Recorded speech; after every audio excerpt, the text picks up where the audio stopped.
আসসালামু আলাইকুম। আশা করি সবাই ভালো আছেন এবং সুস্থ আছেন। আজকে আমরা হন্ডা হাইব্রিড গাড়ির ক্লাচ অয়েলটা চেঞ্জ করব। আসলে ক্লাচ অয়েলটা আমরা কেন চেঞ্জ করব? একটা নির্দিষ্ট সময় চলার পর আমাদের যে ক্লাচ অয়েল আছে সেটার পারফরমেন্স বা ভিসকোসিটি বা গ্র্যাভিটিটা কমে যায়। এতে দেখা যায় আমাদের যে ডুয়াল ক্লাচ বা গিয়ারের যে পারফরমেন্স সেটা কমে যায়। গাইস, আপনার হাতে দেখুন, এটা হচ্ছে একটা রিলিজ বিয়ারিং, গিয়ার বক্সের ডুয়াল ক্লাসের মেইন পার্ট। তো এখানে দুইটা আছে, একটা ইন এবং একটা আউট। তো আমাদের এখানে দুইটা রিজার্ভার আছে। আসো ক্লোজ। তো আমরা এই দুইটা রিজার্ভার আছে, আমরা খুললাম। দেখুন ভিতরে কি অবস্থা, দেখুন ভিতরে খুব গাছ জমে রয়েছে অলরেডি। এবং সেকেন্ড ওয়ান আমরা এটাও খুলি।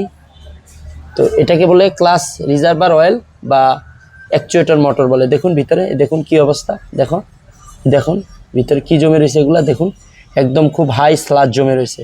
এবং এটাও দেখাও, দেখুন গাইস, দেখুন ভিতরে কি পরিমাণ স্লাজ। তো এই স্লাজগুলো জন্মে, স্লাজ বলতে আমরা কি বুঝি, অর্থাৎ আমাদের এই পাইপের যে ভিতরে ডায়া আছে, এই ময়লাগুলো ভিতরে যে স্লাজ হয় এবং এটার ডায়াটা কমে আসে। এতে করে আমাদের গিয়ারের যে পারফরমেন্স ডুয়াল ক্লাসে সেটা দুর্বল হয়ে যায়। এই জন্য আমরা প্রতি 3000 কিলোমিটার চলার পরপর আমাদের গাড়ির যে ক্লাচ অয়েল আছে সেটা আমরা ইউজ করব। সো আমরা ক্লাচ অয়েলের জন্য ব্রেক অয়েল .4 যেটা আছে, ডিওটি, ডিপার্টমেন্ট অফ ট্রান্সমিশন 4। তো আমরা চাইলে .4, 4+, 5, 5+ ইউজ করতে পারবো। আমরা এটা যত হাই গ্রেডের নিব আমাদের এটা অত ভালো হবে। কেন?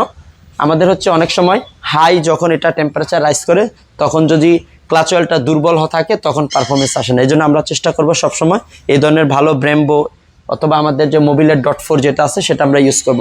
তো আমরা এটা আজকে কাজ করব, কিন্তু আমরা চেষ্টা করলাম যে আপনাদের সাথে এই বিষয়টা শেয়ার করতে।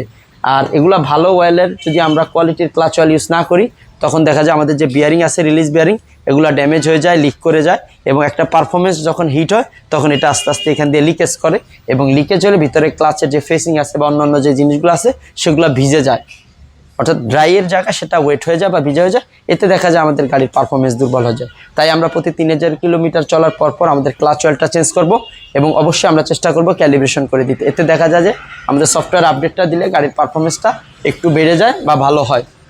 তো সবার হাইব্রিড গাড়ি ভালো থাকুক, ভালো চলুক, আমরা সেই প্রত্যাশা করি। এবং আমাদের এটা হচ্ছে হুন্ডা গ্রেস এবং another unit, this is the Honda bezel.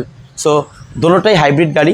এটা আমাদের কাছে গিয়ার হাইব্রিড ব্রেক বুস্টার কাজে আসলো, এবং এটা আমাদের কাছে আসলো ক্লাচ অয়েল চেঞ্জ করা, ক্যালিব্রেশন করা, ইঞ্জিনের মাস্টার সার্ভিসিং থেকে শুরু করে হাইব্রিড ব্যাটারি সার্ভিসিং এবং অন্য কিছু কাজ। তো আপনাদের সবার গাড়ি ভালো থাকুক, ভালো চলুক সেই প্রত্যাশা করি। এবং গাড়ির যে কোনো সমস্যার সমাধানে ফয়সাল কার সলিউশন আছে আপনাদের পাশে। সবাই ভালো থাকবেন, আমাদের জন্য দোয়া করবেন। আসসালামু আলাইকুম।